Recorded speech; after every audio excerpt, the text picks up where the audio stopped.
keempat, gerak lurus beraturan atau GLB. Ya, di sini GLB ini untuk benda yang bergerak dengan V konstan atau tidak ada perubahan V-nya. Ya, jadi dia V-nya konstan atau kecepatannya konstan. Dan di sini ada grafik hubungan V dengan T. Kalian bisa lihat di sini V-nya dia konstan. Jadi dari awal sampai akhir dia konstan, tidak mengalami perubahan nih hubungannya dengan T. Jadi bisa dirumuskan V adalah S per T. V-nya sendiri adalah kecepatan, S adalah jarak, dan T adalah waktu. Jadi jarak ini satuannya meter, waktu satuannya sekon. Maka dari itu satuan V adalah meter per sekon. Contohnya, sebuah mobil bergerak dengan kecepatan konstan 36 km per jam. Tentukan jarak yang ditempuh mobil tersebut selama 8 sekon. Ya, di sini diketahui V-nya adalah 36 km per jam. Untuk waktunya 8 sekon. Ingat, satuan V adalah meter per sekon, tapi yang di sini diketahui adalah kilometer per jam.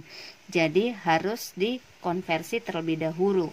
Caranya adalah 36 ini kalian kalikan dengan 1000 dibagi 3600. 1000 ini adalah konversi dari kilometer ke meter.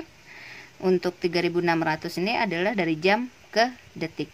Jadi hasilnya adalah, ini bisa kita coret, 1000 dibagi 100, 10 meter per sekon. Jadi yang ditanya tadi adalah jaraknya, S-nya berapa. Oke, dari tadi rumusnya V adalah S per T. V-nya 10, S-nya ditanya, T-nya adalah 8. Jadi tinggal dikali silang. S adalah 10 dikali 8 sama dengan 80 meter. 5. Gerak lurus berubah beraturan. Ini adalah GLBB. Nah, yang berubah di sini adalah V-nya. Jadi ada perubahan V di GLBB. Jadi V-nya berubah.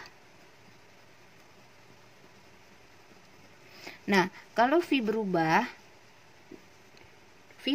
berarti ada percepatan A-nya. Tapi untuk GLBB ini percepatannya adalah konstan. Jadi yang tidak berubah adalah percepatannya. Nah, dari grafik hubungan V dengan T di sini adalah ada V0, ada Vt. Di mana V0 ini adalah kecepatan awal, Vt ini adalah kecepatan akhir atau kecepatan pada waktu T. Nah, di sini dilihat ada perubahan dari awal ke akhir. Untuk rumus GLBB sendiri yaitu ada Vt sama dengan V0 plus AT. S ini jarak, V0T plus setengah AT kuadrat.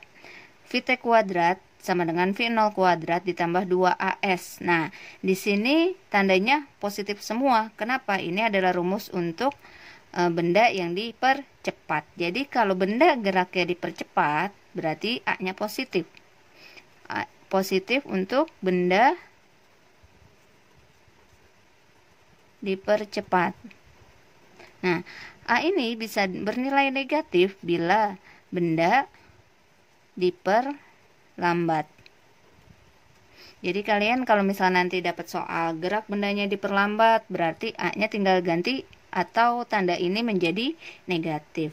Nah, di sini keterangannya ya, satuannya V itu M per S, percepatan M per S kuadrat, waktu T jarak meter. Waktunya sekon, jarak meter. Oke, contoh soalnya. Sebuah mobil bergerak dengan kecepatan 20 meter per sekon dan dalam 2 menit mengalami percepatan 5 meter per sekon kuadrat. Hitunglah kecepatan akhir dan jarak yang ditempuh. Yang ditanya kecepatan akhir, berarti ini adalah kecepatan awal atau V0 adalah 2 meter per sekon. Dalam 2 menit berarti T 2 menit. Waktu adalah sekon, berarti rubahlah ke sekon. Jadi 2 dikali 60, 120 sekon. Lalu mengalami percepatan A 5 meter per sekon kuadrat.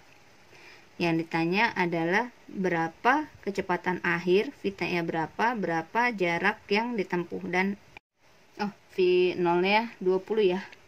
Nah, kurang 0. Oke, lanjut VT. Kita pilih rumus VT. Sesuaikan dengan apa yang diketahui. Di sini V0, T, dan A yang diketahui. Berarti pakai yang ini, yang atas, V0 plus AT. Kenapa tidak pakai yang bawah? Karena di sini ada S. S justru yang ditanya. Ya, pakai yang atas. Jadi VT-nya adalah V0 plus AT. V0-nya 20 ditambah percepatannya 5 dikalikan dengan T-nya 120. 20 ditambah 600. Jadi 620 meter per sekon. Nah, untuk S-nya sama seperti tadi. Pilih rumus yang sesuai apa yang diketahui. Kita lihat dulu yang atas nih, V0 ada, T ada, A ada, T ada ya. Pakai yang V0 T plus setengah AT kuadrat. V0 nya 20, T nya adalah 120 ditambah setengah, A nya 5, T nya 120 ya, kuadrat, jangan lupa. Di sini adalah, ini dikali dulu ya, kita kurang dulu. Di sini ada 24, 0 ditambah setengah kali 5, 120 kuadrat adalah 14.400. Di sini bisa kita sederhanakan ya. Jadi ditambah 5 dikali 72. 7.000. Ya, saya lanjut di sini. Berarti S-nya adalah ditambah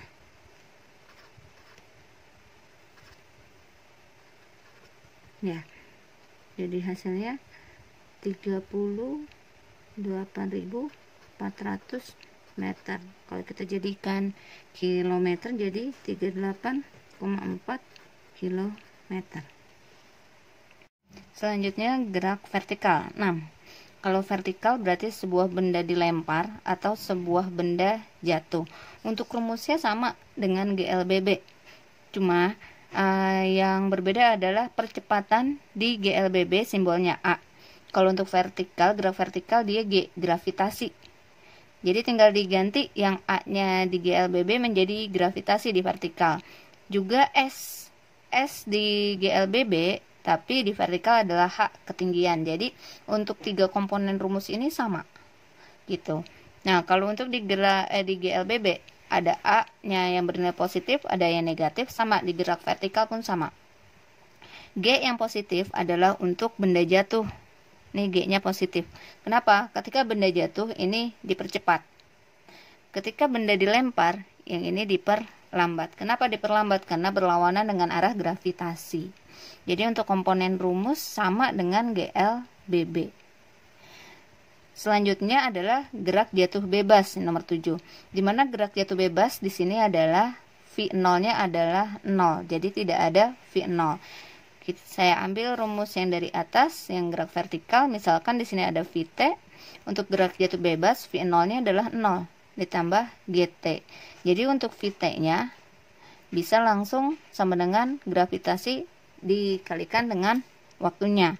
Atau saya ambil yang ini yang terakhir, VT kuadrat.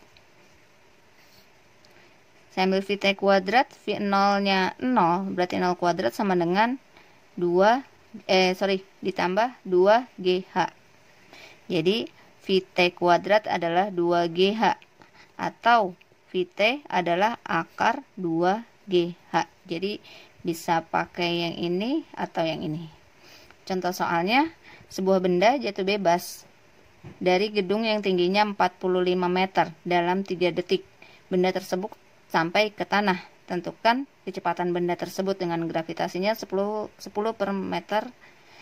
meter per sekon kuadrat. Oke, di sini ada H 45 meter. Lalu ada T 3 detik. 3 sekon. Yang ditanya adalah Vt. Berapa Vt-nya? Oke, di sini H dengan T. Padahal di sini komponen rumus Vt ada G dikali T atau akar 2GH. Kita coba pakai yang Vt sama dengan G kali T. Oke, Vt adalah G kali T. T-nya waktu ya. G-nya 10, T-nya 3. Jadi 30 meter per sekon. Nah, bagaimana dengan kita menggunakan yang Vt sama dengan akar 2GH? Samakah hasilnya? 2G-nya 10, H-nya 45. Jadi akar 900 sama dengan 30 meter per sekon. Sama. Kalian kalau cari Vt di ini untuk gerak jatuh bebas ya, G kali T boleh atau akar 2GH ketika dimana T nya tidak diketahui.